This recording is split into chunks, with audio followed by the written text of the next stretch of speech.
G'day guys, Alex Cap from Drone Going with Mike Bishop. How's it going, dude? Going good. Hello everybody. We've got the DJI Spark today, everybody. So we've been flying this for what, the last 5 days, Mike? Yeah, we've been flying for 5 days around Southern California. We just kind of hit the road again and tried to find some fun places to take it and test it out, or put it through the ringer. Yeah, we had a really good time shooting with it. We met all kinds of people along the way that were like pretty excited to see it. Actually, a lot of people knew what it was when we were bringing it out, and yeah, we just had a good time. So yeah, Mike, the first location we were at, Malibu Lagoon, it was pretty windy. This thing handled very, very nicely. Yeah, right? Yeah, it definitely took on the wind. No problem, held its position. You know, a gust would come, it might do a little drift, but it always went back to where it needed to be. And flying with the wind, like the wind on its tail, it was going over 50 miles an hour, or kilometers an hour, just like they stayed in the spec. So it definitely hit that. And flying back into the wind, it comes back a little slower, but it could still handle that headwind no problem to get back to us. That's to be expected with a small drone. I was personally blown away at the wind. I was like, this thing's not gonna handle these wind conditions. Yeah. It's probably like, I'd say 30 to 40 kilometer hour gusts. Yeah, it was heavy wind. I mean, that's the first thing I thought when I flew this. I don't think it's gonna be able to hold its position or fly for, you know, 2 kilometers out, like just because it's so small. But sure enough, you take it out that far in the wind and it handles just like all the other DJI drones. It's got the good range, positioning system, GPS. So when you're flying it, you still have that peace of mind that you're flying a quality, you know, to be expected performing drone. So it was great. So yeah, we tested it in the high wind down there at Malibu. We also tested the range. I think we took it out about 1.3, 1.4 kilometers. Yeah. Easy. We still had you know, clean FPV. Yeah, I never lost connection even going that far. I didn't push it to the point where it did drop, but we went pretty far and there was no connection dropping. Yeah. So and obviously we were flying it with the remote control, which is obviously if you get the standard package, it doesn't come with a remote, but us being drone pilots, we like to have the sticks and, you know, being in control and flicking it into sport mode. It was like extremely fun to whiz around there. Yeah, for sure. I mean, yeah, sport mode on this thing, like normal mode, it's, you know, kind of slow, really steady, good for beginners and stuff. But if you put it in sport mode, it just goes really fast. So yeah. Super fun to go fast on this thing. Yeah, so let's move on to the next location. We went down to Venice early morning before anyone was down there. Yeah. And we flew it through some tight things. We'll cut to some of this footage now while we're talking about it. But Mike, you were piloting and I was following you with the Phantom. Tell us about how it felt just flying through those like tight spaces. I mean, like it palm felt trees. really good actually. Like I could fly it with confidence. I knew, you know, there wasn't going to be anything weird happening. It's so small, so you can fit it into like tight places to fly through. Yeah. And you know, the nice morning light there was super beautiful. It looked super clear through the screen. I'm just like looking at the screen going, man, this is like making beautiful shots for us, you know, get the right light and the right scenery and you're gonna get beautiful shots from this, you know. Yeah, and I previewed the footage of that, and again, I'll throw it up.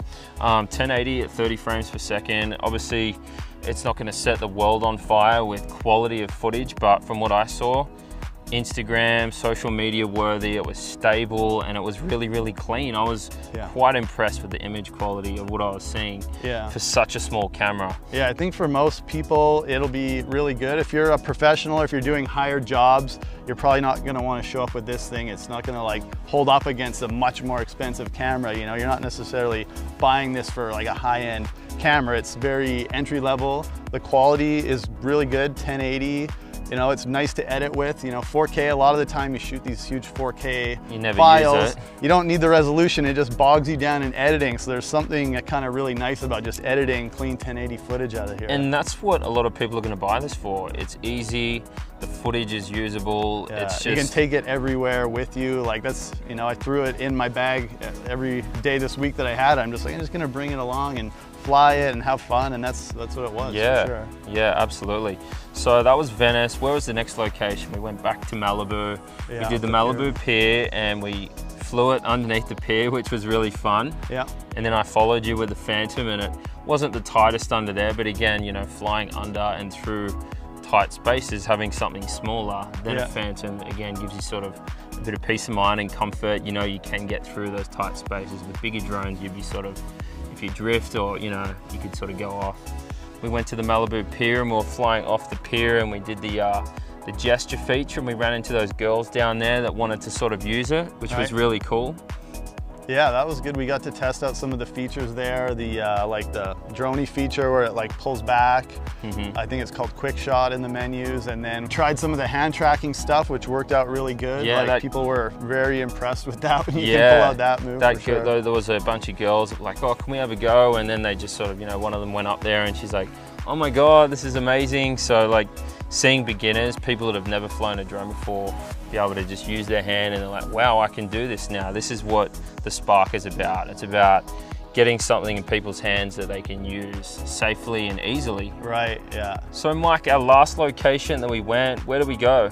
We went up into the hills in LA, just kind of found a really high vantage point that looks over the whole city. And it was beautiful up there, by the way. Yeah, so we went up there for sunset and we just happened to run into these girls who are out there doing yoga on this platform and asked them if they wanted to be, you know, in our review video, and they're super keen. So and they really wanted to fly the drone, and we just sort of gave them a quick demo. Yeah. And then they're like, "Whoa, this is so easy." So we showed them how to do the Orbit Me and the active track. Yeah. And while they were doing yoga, and then obviously we were flying the drones, filming behind, and it was automatically doing the features, filming them. And they're like, then they also took off with the hand and did the catching as well.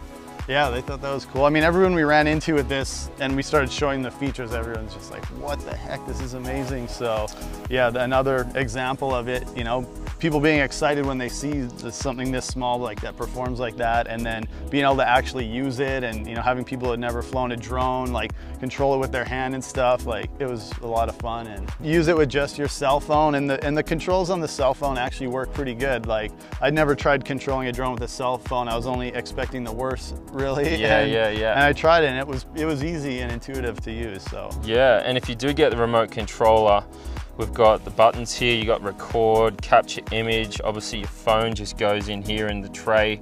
It's not the same as the Mavic. The Mavic has the little sort of LCD. Yeah, it's pretty close, but not It's pretty exactly close, the same. but obviously it's a cheaper version for, you know, for what you're getting, but it gets the job done. That's the most important thing. Yeah.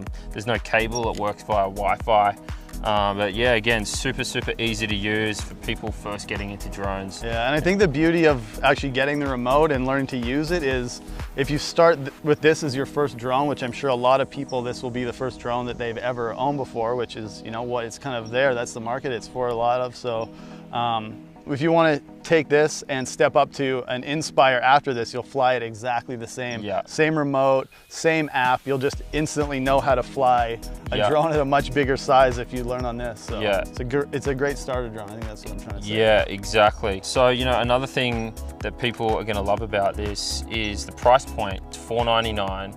Obviously that's just the drone, there's no controller, and you get one battery, and I think you get the prop guards as well. Yeah, so it's a really good like entry-level price, and then if you need to save up more money to get a remote afterwards, then you can. It's really bridging the gap though. You've got the Mavic at what? The Mavic's $1,000, so it's $500 cheaper than the Mavic. Obviously if you get the Fly More package, which, you know, I'd recommend to get, because you're going to get the extra batteries and the controller, you're going to get more flight time. It's still only, I think it's another 200 for the, so $700. You got a pretty awesome drone that can capture 1080, quick uploads to social media, all these smart features, safe, easy to use. Like, it's just, such a good little price point. Yeah, that's true. There's not too much to complain about. I guess if you're a stickler for image quality, you're going to be picking apart the 1080 out of here, but that's not really what it's for, you know? Yeah, and I think that's where consumer expectations need to be realistic. Right. It's $500. You know, you get what you pay for, and what you're getting, all this technology inside this packed in there, is insane. It's absolutely crazy, and seeing all the footage myself, I'm blown away personally. And you know, if you do want better image quality, you got to spend a little bit more money to get into that. You know, you're going to get the Mavic Pro or the Phantom 4 Pro. You know, you're going to get much better image. But yeah, so yeah, I think this is, you know, a good drone for beginners, but then it's also good for, like, I don't have a Mavic personally. I know so many people love them, and they're, you know, great for so many people, but you know, I've got a Phantom and an Inspire, but I really want this just to have fun with flying around, because I'm not always going to take, you know, an Inspire out just to have some fun around like the neighborhood or whatever. You know, like this you can take everywhere with you and fly it. So. And that's the thing that comes to mind. Like, you hold this in your hand, I want one just to fly it through things, flying it through tight spaces. It's fly just it super fast and like far away, like it handles it just like all the other, you know, DJI drones. Okay guys, that's it. That's our review and creative content that we've got the last 5 days with the DJI Spark. Mike, thanks for doing this again, Yeah, mate. that was a lot of fun. We had a ton of fun shooting with this. I mean, yeah, good times. Yeah, you guys are gonna love this. We've had fun with it. I want one, I'm getting the red one. So that's it guys. Thank you for tuning in and watching this review video. Be sure to follow Mike. Mike, what's your handles, mate? At mikebishop.tv on Instagram, and then my website's just mikebishop.tv, check it out. Yeah, so be sure to follow Mike. Be sure to like this video, guys. Give us a comment and subscribe to Drone Gear. Thank you very much. We'll see you guys on the next one. Later.